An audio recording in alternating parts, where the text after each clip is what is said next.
পয়গম্বর আরবি সাল্লাল্লাহু আলাইহি সাল্লামকে কষ্ট দেয়। আজকে রাসূল করিম সাল্লাল্লাহু আলাইহি সাল্লামের মেজাজ গরম, কারণ 1 নাম্বার মেয়েকে তালাক দিল, 2 নাম্বার গালের ভিতরে থুতু মারতে চাইলো, 3 নাম্বার চাদরটাও টান দিয়ে ছিঁড়ে ফেললো। আল্লাহ রাসূল সহজে বদদুয়া দেয় না। আল্লাহ পাক রব্বুল আলামিনের হাবিবকে ওই যে কত কষ্ট দিল, তারপরও কিচ্ছু বলে না। কিন্তু আজকে কেমন যেন মেজাজটা একটু গরম হয়ে গেছে। আসমানের দিকে হাত তুলে ডাক দেয়া বলে, আল্লাহ, তোমার যত কুকুরগুলো আছে সমস্ত জংলার কুকুর ভিতর থেকে যে কোনো একটা কুকুর দিয়ে তুমি এই বেঈমানের বাচ্চাটাকে ধ্বংস করে দিও। বলেন তো রাসূল করিম সাল্লাল্লাহু আলাইহি সাল্লাম যদি কোন মানুষের জন্য দোয়া করে কবুল হয় না? হয় না? বদদুয়া করলে বদদুয়া লাগে না? লাগে না? রাসূল করিম বদদুয়া দিয়া দিলেন। উতাইবা বাসায় চলে যায়। বাসায় যাওয়ার পর বাবা আবু লাহাবের কাছে ডাক দিয়ে বলতেছেন, চাচা, আব্বাজান, আপনি যেমনে যেমনে বললেন তেমনে তেমনেই মুহাম্মদের সঙ্গে আচরণ করলাম। আমি হলাম আপনার একমাত্র, আপনার রক্ষামান, ইচ্ছাম্মান রক্ষা করার মতো সন্তান। আবু লাহাব ডাক দিয়া বলে, তুমি এত কিছু মুহাম্মদের সঙ্গে করলা, কিন্তু মুহাম্মদ তোমার কিছু বলে নাই? না না, কি বলবে, তবে একটা কথা সর্বশেষ আসার আগে বললেন। মুহাম্মদ কি কথা বললেন? আল্লাহ রাসূলের কথা নকল করে আবার উতাইবা ডাক দিয়া বলে, আমি যখন রাসূলকে টান দিয়ে কাপড় ছিঁড়ে ফেললাম, মুহাম্মদ আসমানের দিকে হাত তুলে বলছেন, আল্লাহ, তোমার সমস্ত কুকুরগুলোর ভিতর থেকে একটা কুকুরকে এই কুকুরের পিছনে লাগায় দাও যেন এটা মরে যায়। আবু লাহাব এই কথা শোনার পর একটু পেরেশান হয়ে গেছে, কারণ শয়তান হইলেও শয়তানও কিন্তু জানে যে শয়তানি ইচ্ছা করে করতেছে, ঠিক কিনা? চোরও কিন্তু জানে এটা খারাপ, দুর্নীতিবাজও কিন্তু জানে এই কাজটা খারাপ, জেনাকারীও কিন্তু জানে জেনা করাটা খারাপ, গুনাহগার বান্দা জানে গুনাহ করাটা খারাপ, কিন্তু কেন করে? বলে গুনাহ করতে মজা লাগে আর নেক করতে খারাপ লাগে, যার কারণে নেকের চাইতে বর্তমান সময়ের ভিতরে গুনাহগার বান্দার দেখা যায় বেশি।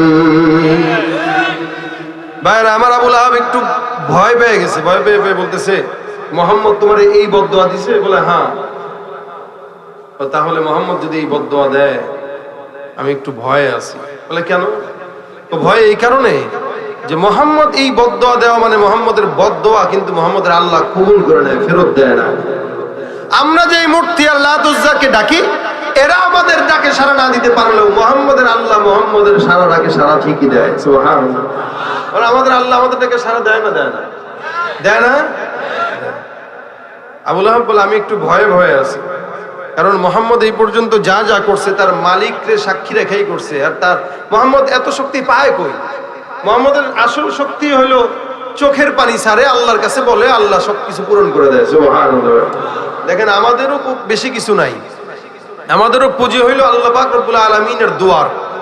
আমরা আল্লাহর কাছে চাবো, আল্লাহ আমাদেরকে দিবে, এটাই হচ্ছে আমাদের সবচাইতে বড় পুঁজি, ঠিক না? এবার আবু লাহাব বলে, তুমি একটু সাবধানে থাকো, কারণ তোমাকে যখন তখন যে কোনো জায়গায় আল্লাহ পাক ডাইরেক্ট অ্যাকশন করে ধরা খাওয়া দিতে পারে। দূর বাদ দেন বাবা, এটা কোনো কথা হইলো নাকি? মুহাম্মদ একটা মানুষ, একটা কথা বলছে, আর আপনার মতো আবু লাহাব, আপনি লিডার, আপনি এরকম ভয়ে আছেন, এটা আপনার থেকে আশা করা যায় না।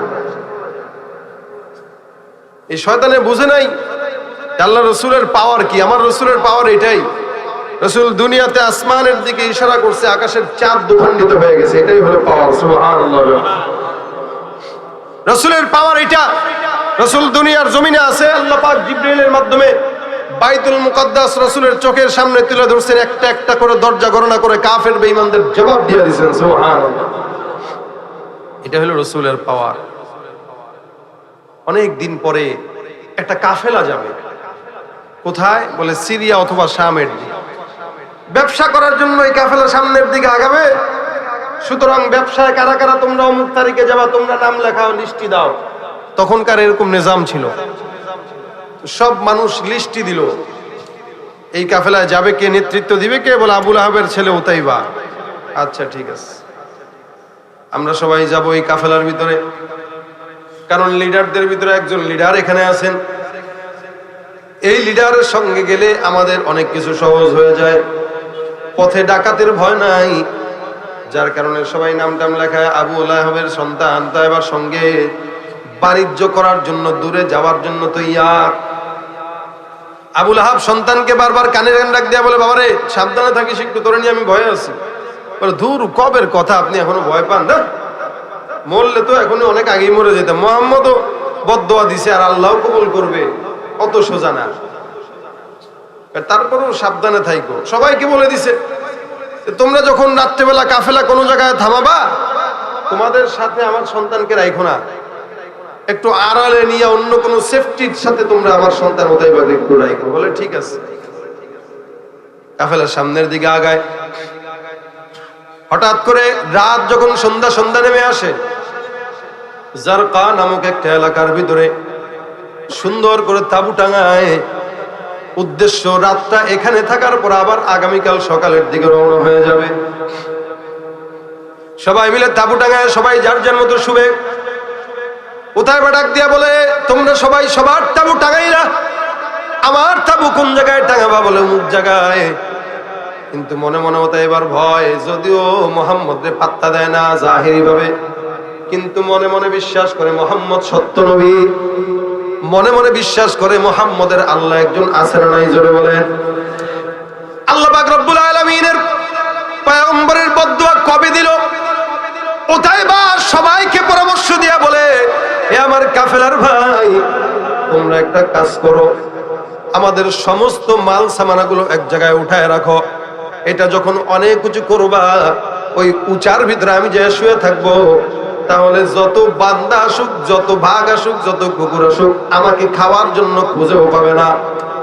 যেই চিন্তা সেই কাজ। বিশাল বড় লাগেজ গুলো একসঙ্গে দিয়া তারপরে ওই জায়গায় শুয়ে পড়লো।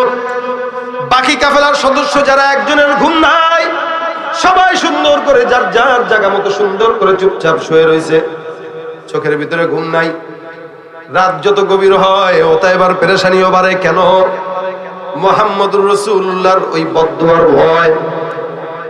রাত যত গভীর হয়, উতাইবার টেনশন বাড়ে, মানুষগুলোর টেনশন বাড়ে। হঠাৎ করে কাফেলার মানুষটা তাকায় দেখে, ওই যে দূরে দেখা যায় জঙ্গলের মাঝখান থেকে কেমন যেন একটা হিংস্র জানোয়ার সামনের দিকে আগায় আসে। মুহাম্মদুর রাসূলুল্লাহর বদদুয়া তাহলে কি ফলেই যাবে? হিংস্র জানোয়ারটা এসে প্রত্যেকটা মানুষের গায়ে গায়ে শুনে, ঘ্রাণ শুনে। আরে কি ব্যাপার? হিংস্র জানোয়ার কি কোনোদিন আসার পরে মানুষের ঘ্রাণ শুকে নাকি? যারাই পায় তারাই তো খায়। এটা আবার কোন ডিজিটাল জানোয়ার? প্রত্যেক জনের গায়ে গায়ে ঘ্রাণ শুকা আরম্ভ করলো। ঘ্রাণ শুকে শুকে যখন দেখে না এখানে কেউ নাই, আবার গাছের কিনারায় বসা, চিন্তা করে কি করা যায়। হয়তো আল্লাহ পাক রব্বুল আলামিন এই জন্তুটার, হিংস্র জানোয়ারের মাথার ভিতরে একটা কথা সুন্দর করে ঢুকায় দেয়, এখানে তুমি উতাইবারে পাইবা না। ওই যে একটা উঁচু সুন্দর জায়গা দেখা যায়, লাগেজ টাগেজ দিয়ে উঁচা করে রাখছে, এক লাফ দিয়ে সেখানে যায়, পরে দেখবা ওই জায়গায় আল্লাহর দুশমন, রাসূলের দুশমন শোয়া আছে। ওই হিংস্র জানোয়ারটা আর দেরি করে নাই, দৌড় বেড়ে গাছের এখান থেকে লাফ দিয়া এক লাফে ওই লাগাইজের উপর উঠে যায়।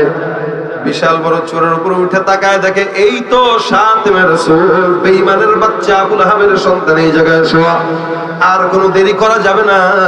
সুতরাং এক ধাক্কা দিয়ে আবু লাহাবের সন্তানটাকে মাথা খণ্ডিত করে দেয়। আবু লাহাবের সন্তান এটার হিংস্র জানোয়ারের সঙ্গে দস্তাদস্তি আরম্ভ করে দেয়। আর চিল্লাম দিয়ে ডাক দিয়া বলে, মুহাম্মদ কোথায়? মুহাম্মদ মক্কার জমিনে এখনো পর্যন্ত আছে, আর আমি আছি এই জায়গায়। কোথায় মুহাম্মদ, কোথায় আমি? মুহাম্মদ ওই জায়গায় বদদুয়া দেয়, কত বছর আগের ঘটনা। আর আজকে এতদিন পরে একটা হিংস্র জানোয়ার আসলো আমাকে হত্যা করার জন্য। সুতরাং মুহাম্মদ, তুমি মক্কার জমিনে থেকে থেকে বদদুয়া দিয়ে আমি আবু লাহাবের সন্তানকে সিরিয়ার এই রাস্তায় তুমি হত্যা করলা। মুহাম্মদ যাই কিছু হোক না কেন, মুহাম্মদ যে সত্য নবী এটা বোঝার জন্য এতটুকু একটা কারণ যথেষ্ট, ঠিক কিনা? হ্যাঁ, এটাই হলো রাসূলের পাওয়ার। রাসূল